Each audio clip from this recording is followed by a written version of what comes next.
Alright everybody, welcome back to this series. Let's pick up where we left off talking to this beggar. I don't think she liked it. What a waste of time.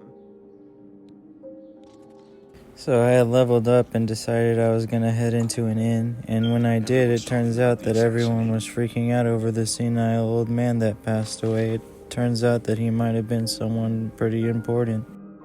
So when I got to my room, I decided that I was just gonna sleep for 4 hours like I do in real life.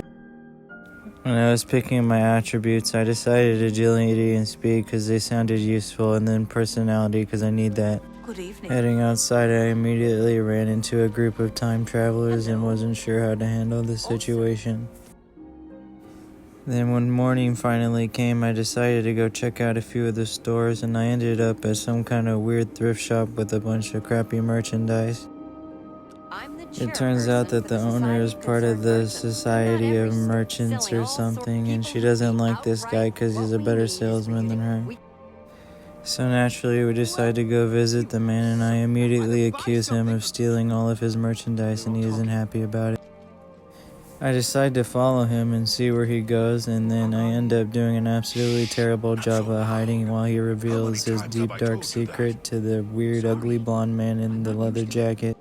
So we decide to follow the creepy blonde man back to wherever he decides to go, and we end up back at his house. And once we get there, we immediately decide to break in once he's out of earshot. I'm not too surprised to learn that he has dead bodies in his basement and has been stealing from them. Big surprise. So we immediately head back to the Short King and tell him that all of his stuff is coming from corpses, and he immediately agrees to help us catch the weird creepy blonde man. So we end up back at his supermarket or whatever, and as we head in, he's already waiting for us, like the creepy little creep he is, and he also has a bit of help, and I end up in a 2v1 fight. It was a bit of a challenge trying to fight them in such a close space. It took a while, and I also had to use a few potions in order to do it. I stole his weapon and turned and used it on his friend, and it worked out pretty well. It did a lot of damage. He ended up dying pretty freaking quickly. After that, we returned back to the guy and told him that his dealer was dead, and he was pretty happy about it. We got a circlet, which is okay. I wish we had gotten something better, but that's alright. All that trouble, all I got was 100 gold from the lady. What a fun little adventure that was. If you would like more, make sure to like and subscribe.